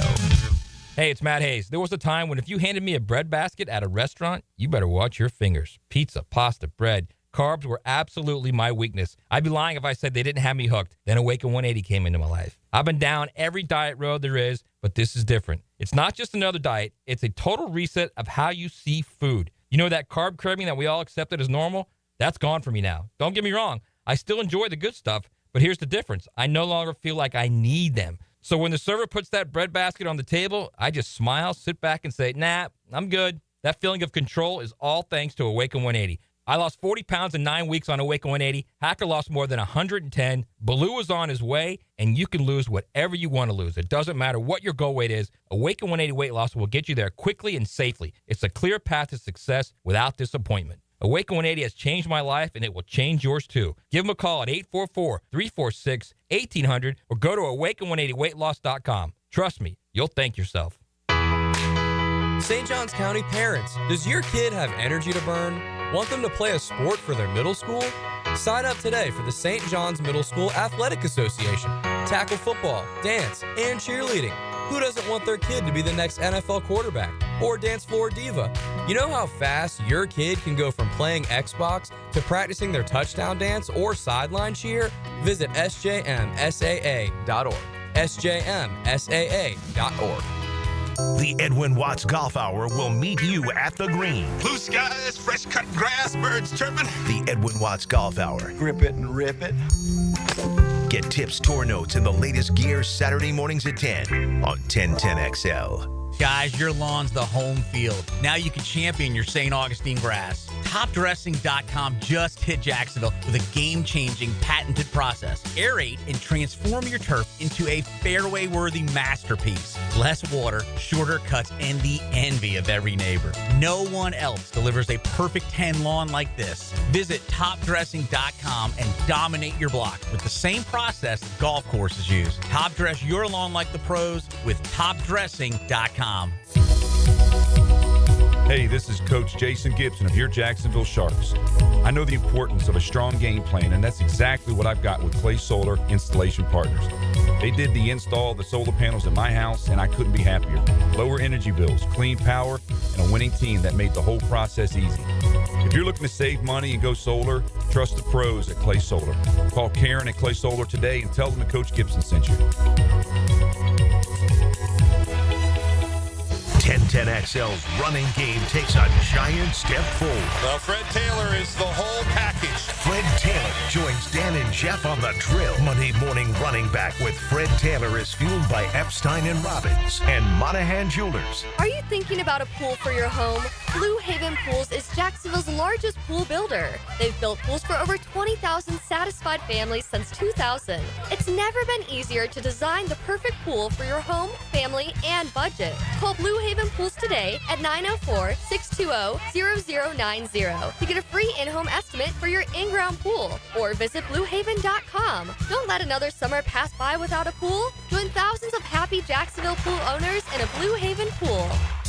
North Florida is growing with lots of new families joining our community. If you're one of them making the move here, your next move should be a call to American Electrical to create the best home automation system, enhancing your living experience. There are many ways your life can be made easier through smart home technology, voice-activated systems, automated lighting, total house temperature control. With American Electrical, they've got everything you need to automate your home and make it your true oasis. Check out American-Electrical.com, powered by professionalism and raising the excellence bar. Lauren Brooks here for Terminix. When pests invade your home or business, you don't just need them out, you need them out fast. And you need to keep them out. At Terminix, they'll show up for you and eliminate pests quicker, just like they did at my house, because they care about what matters most to you. When pests show up, so does Terminix. Don't live with a pest problem, Terminix it. Visit Terminix.com today to schedule a free inspection online. That's TERMINIX.com. That's right, Terminix it. Beat the spring cleaning rush and call our cleaning heroes at Zero Res. This month, get Zero Resified and take 25% off all services. Visit ZeroResJacksonville.com and tell them Hicken or 1010XL sent you. Zero Res. 1010XL is presented by Farah and Farah, exclusive injury law firm of the Jacksonville Jaguars. Protecting you and your family. Call 396-5555. Jacksonville. Hacker After Dark on 1010XL.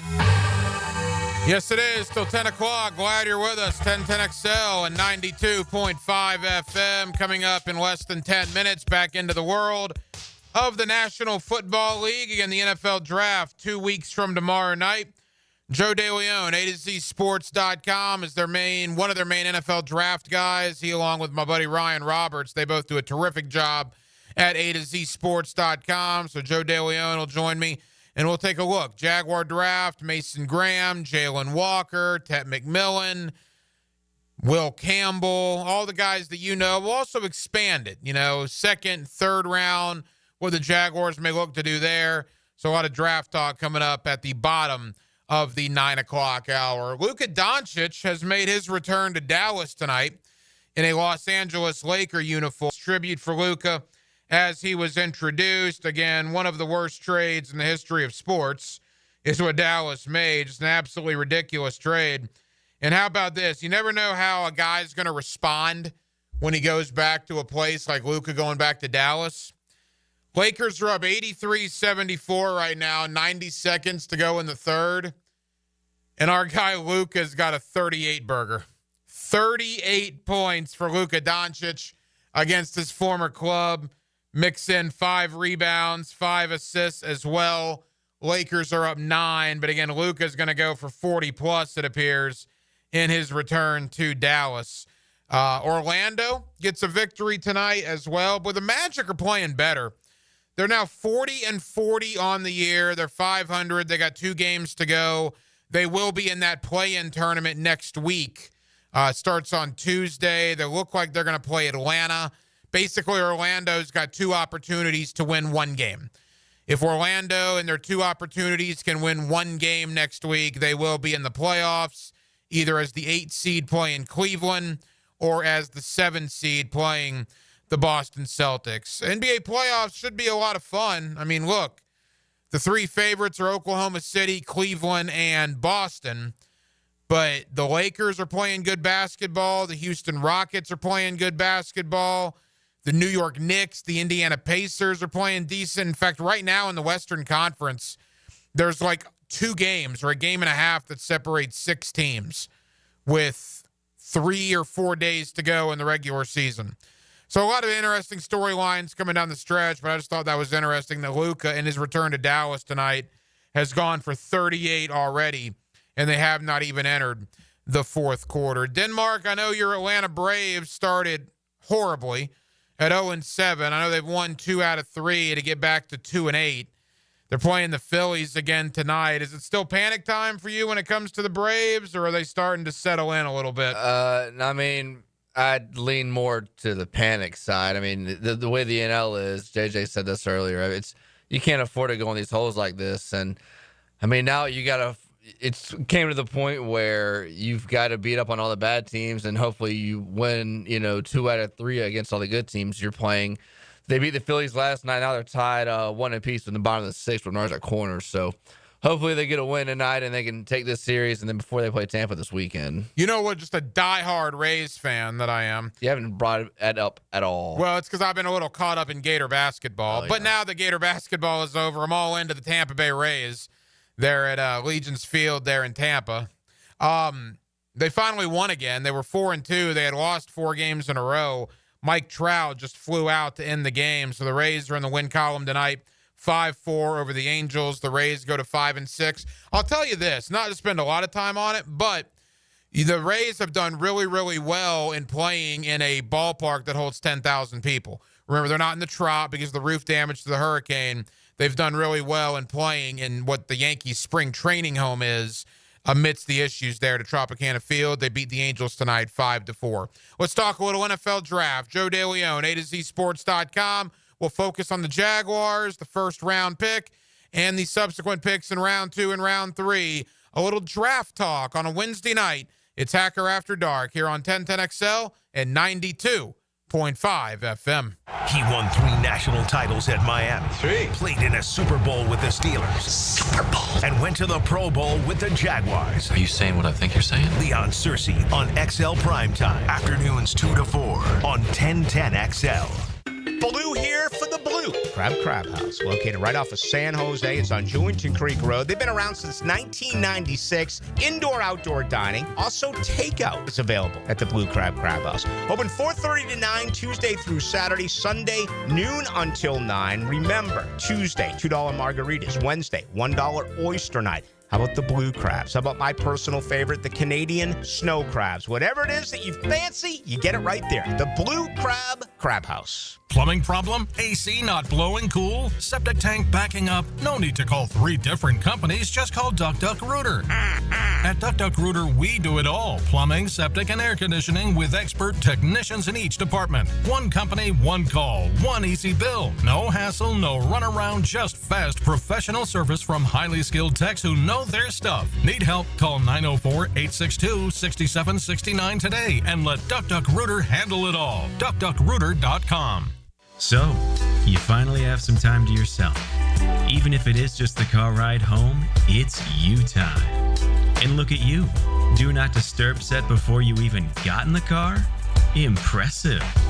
You've earned this moment to just chill and drive.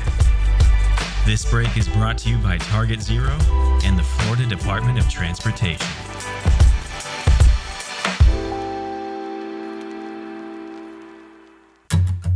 Out with the old, in with the organized. Mia here for my friends at Closets by Design.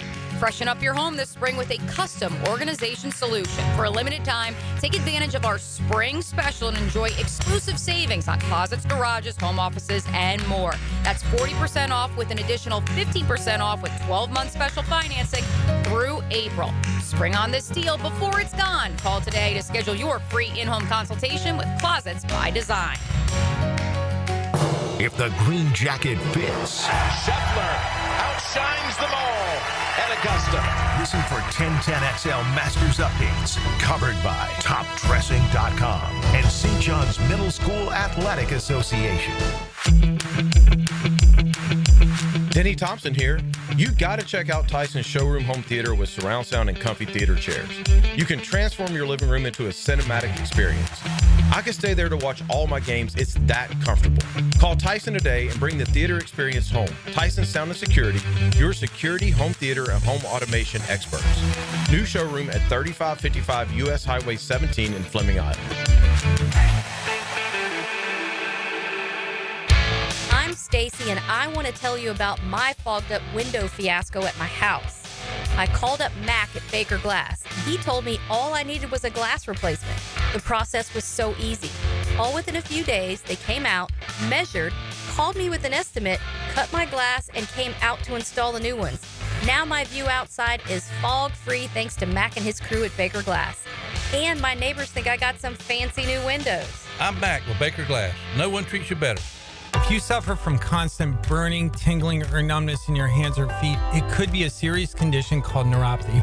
I'm Dr. Nathan Riddle, DC with Riddle Wellness in Ponte Vedra. Neuropathy is treatable, and we have seen great results by using state-of-the-art, non-invasive therapies to target damaged nerves, reduce symptoms, and improve nerve function.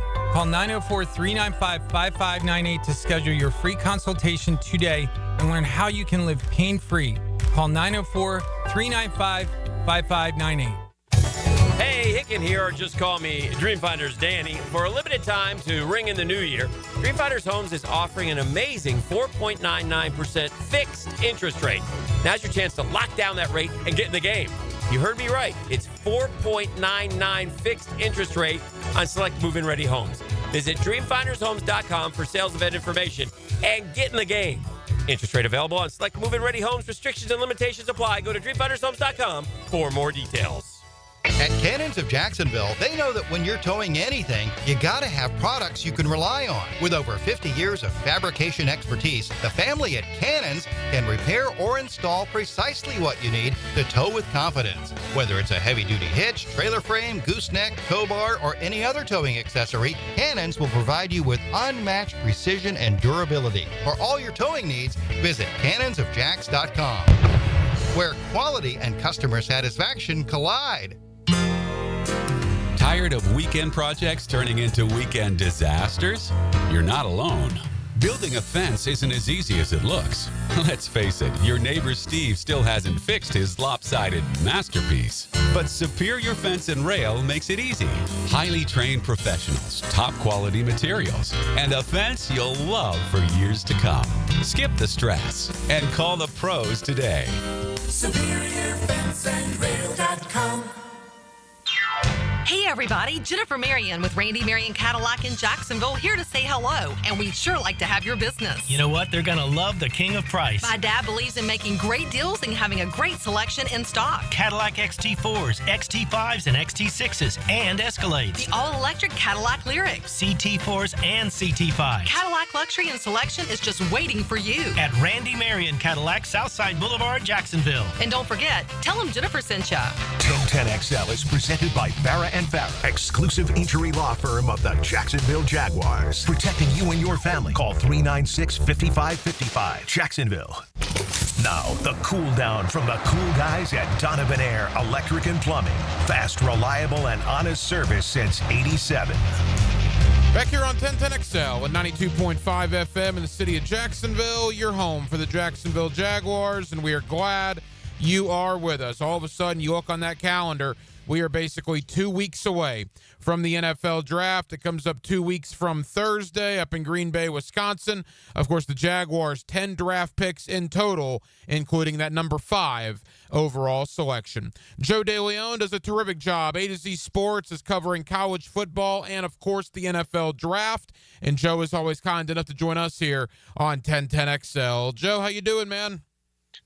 Doing great. It's so crazy how close we're to the draft right now, and I couldn't be more excited for these final weeks to close out and to see where these players are going to get picked. Yeah, 10 draft picks for the Jaguars, including 6 in the top 126 and that number 5 overall selection. I obviously want to spend a majority of time with you, Joe, on the Jags, but let's talk about those first 4 picks in round number 1, because that will obviously have a major effect on what Jacksonville does. And let's begin with Cam Ward. Is it your understanding, your opinion, that Ward will go number 1 to the Titans? Yeah, I would be really shocked if this isn't Cam Ward. There's just been so much time for the Titans to evaluate and to decide what they're doing at that selection and for what their needs are and for them needing a spark on offense that Will Levis clearly wasn't the guy. Cam Ward provides them a future, a guy that they can build around. And I think that Cam Ward is going to be a player that takes a couple of years to really hit his stride and hit his ceiling. But once he does, he has that potential to be a top 10 or even a top 5 quarterback in the NFL. But ultimately, it just makes the most sense for them to go with Cam Ward because of everything that has happened since the combine. They brought him in for a visit, and it's very clear that they're in love with him, and they think that he is the right man to reshape this franchise. That certainly seems to be the consensus that is forming, is that Cam Ward will go number 1. I guess the next question, and we thought we had some clarity on this. Now it feels like we have some clarity in the complete opposite direction, and that goes to Shedeur Sanders. It was thought for a while, yeah, probably in the top 5, but the closer we get to the draft, maybe that's not necessarily the case. What's your thought on Shedeur Sanders? Yeah, I'm not totally buying like this recent slide for him. I think that it's the typical, the last couple of weeks before the draft when everybody starts to push this conversation of like that he's going to fall in order to create that possibility that he lands in the lap of another team. There's going to be a lot of smoke screens. There's going to be a lot of rumors. We already saw that they tried to do this after the combine. Some team was trying to create this narrative that he was difficult during the meetings, that he came off as pompous and arrogant. And frankly, I think it's his team's trying to hope that another team gets freaked out and he ends up sliding out of the top 10 or to the back end of the top 10. I really still believe he's going to be the second overall pick, whether that is the Browns picking him because they need to get a quarterback and a reset because Deshaun Watson clearly didn't work, and they also need a cheap option for multiple years in order to really reset their salary cap and their roster, not to mention all the money that they just paid to Myles Garrett. And if he doesn't go to the Browns, I think that they're going to incentivize the Giants to maybe trade up or another team to trade up. At the very least, Shedeur isn't going to make it past the Giants. The Giants right now are in such a desperate situation that they have to find some sort of a bright spot in order for the fan base to rally around, in order for John Mara to give Joe Schoen and Brian Daboll more time to continue to build this team. The only way that you do that is by taking a quarterback. Having Shedeur Sanders at least raises the floor for the future, and the Giants really need something, some sort of stability to right the ship. Joe DeLeon, A2ZSports.com, covering the NFL draft with us here on 1010XL in Jacksonville. And, Joe, if that plays out the way you're saying it will, that would be fantastic news for the Jaguars. If both of those quarterbacks go, that's going to push somebody down the board. Now, still above Jacksonville and somewhere in the top 4 picks. After the 2 quarterbacks, I assume you have Abdul Carter as the best position player in the draft? I do. I'm a very close grade between Abdul Carter and Travis Hunter, who are just blue chip players that I think go on to becoming all pro caliber guys for long periods of time. I think ultimately, if Abdul Carter is still on the board there at 4th overall, that the New England Patriots are going to end up taking him. And the reason why he's so highly coveted in this class is not only does he have a rare first step for an edge rusher prospect, he also has great bend. He produces instant raw power.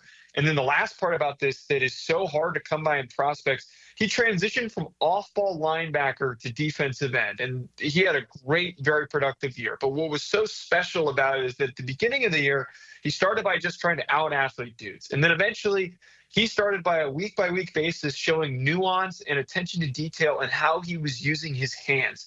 That, to me, is a generational trait, that you are able to teach yourself game by game how to get better at the position and how to play it at a high level by not just relying on your athleticism. Give him a full year with an NFL training staff, a full year with an NFL coaching staff. He is going to enter the conversation very quickly as a top 10, maybe even top 5 defensive end, maybe even higher than that in the NFL. Now, as we get to Jacksonville, if we assume both quarterbacks, Abdul Carter and Travis Hunter, in some order, are the first 4 picks. I mean, every mock draft basically you see now has Mason Graham to the Jaguars. I'm a little more skeptical about that because I think they could go a lot of different areas. What is your thought, first and foremost, though, about Mason Graham?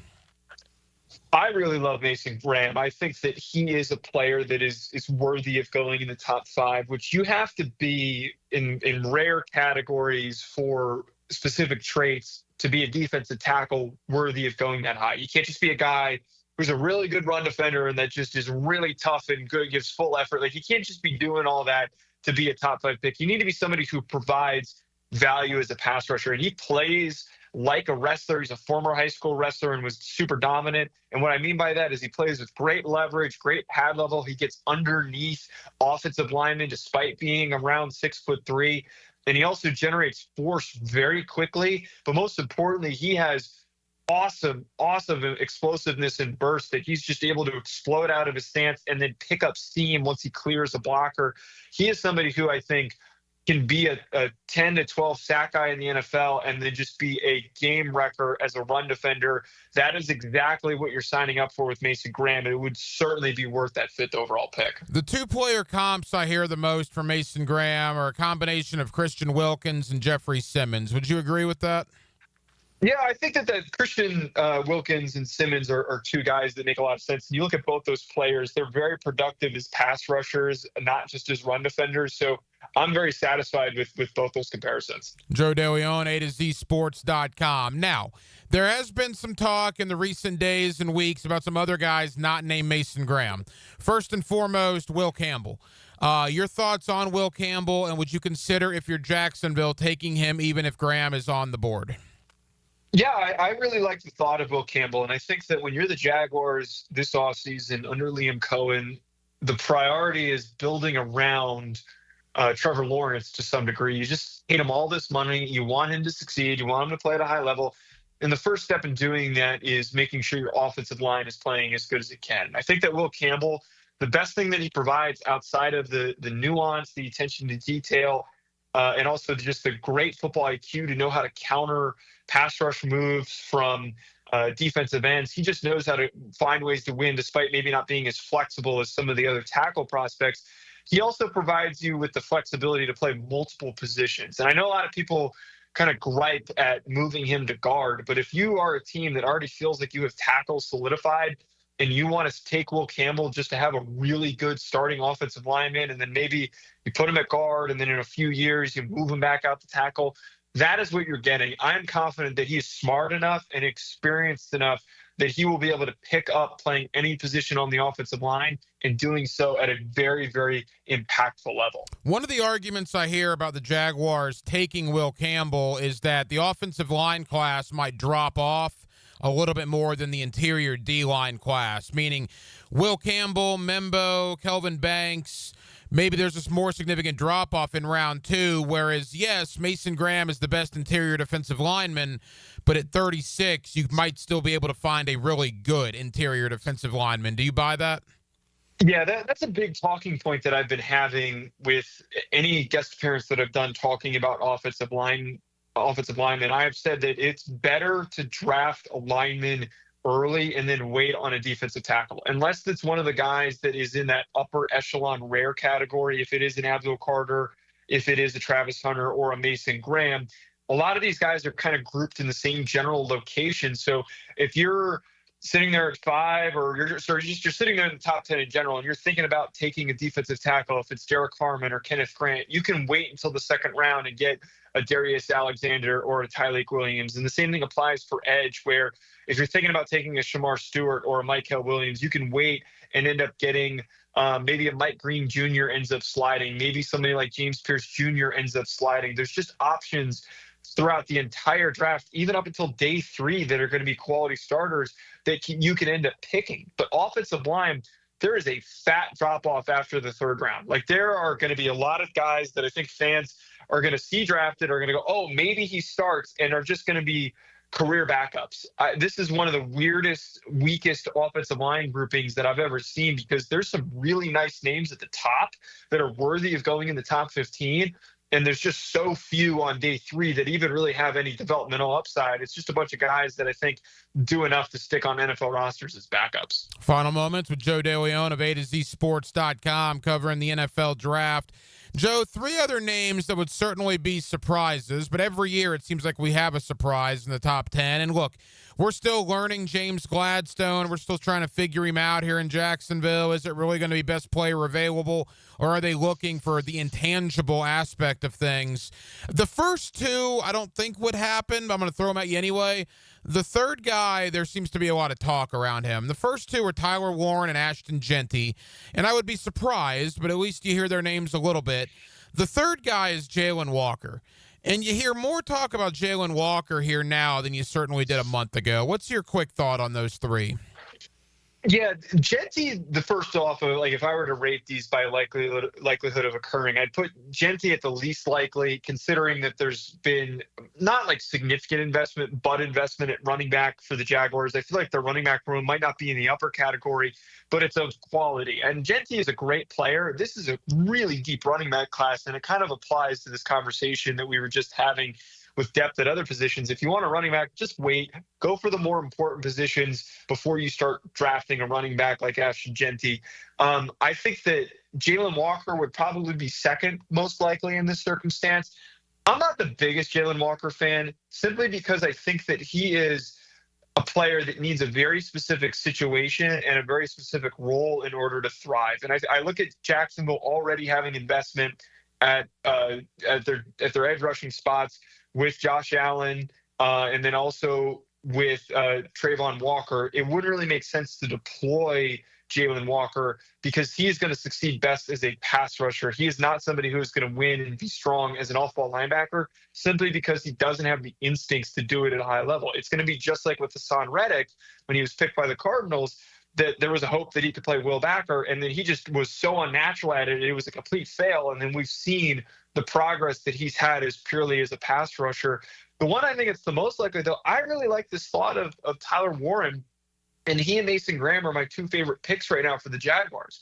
And we just talked about how Trevor Lawrence needs a better support system, and what better way to build a better support system than to getting a tight end that is reliable, that has consistent hands, that can be used in creative sub packages, can be used as a wildcat quarterback, is going to run strong routes, and shows an intent as a blocker that can be developed into quality blocking impact. I think that Tyler Warren could be a really sneaky play there, and had such an amazing season that gives him a deserving recognition for being a top 5 pick. It'll certainly be interesting to watch. Final question. Like we said, Jacksonville, 10 picks, 6 in the top 126. And, Joe, what I've heard is, once you get to about player 20 or 25, there may not be a big difference between player 25 and player 75 in this draft. Is that something you subscribe to as well?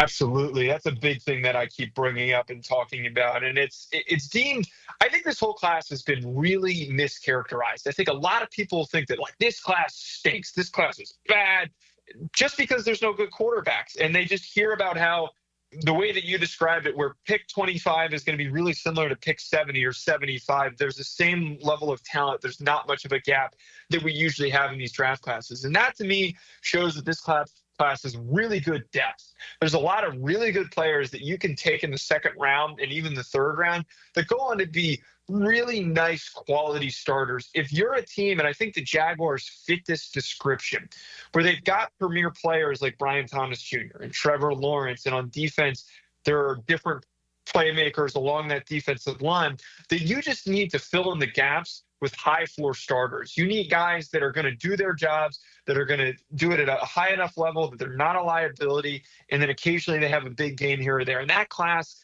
or this class rather, fits that perfectly to that description, that you're able to find multiple players that you're going to boost the quality of your roster. And hopefully the Jacksonville Jaguars can benefit from that. Joe, tell the good folks here in Jacksonville, man, A2ZSports.com and the coverage you guys will have in the coming days and weeks.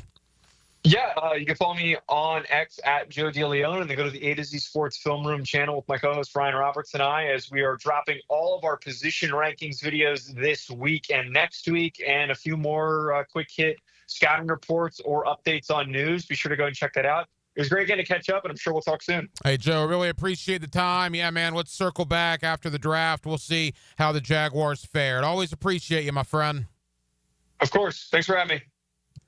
And thank you to Joe DeLeon of A2ZSports.com covering the NFL draft for joining us tonight here on Hacker After Dark. As again, we are 2 weeks from tomorrow away from the NFL draft. It is rapidly approaching. The Jaguars with the 5th overall selection, 10 draft picks overall. And look, it all comes down to what happens in those first 4. Will Shedeur Sanders go in the top 4? Will he not go? What will that mean for the Jaguars? Could potentially the Jaguars trade out of 5?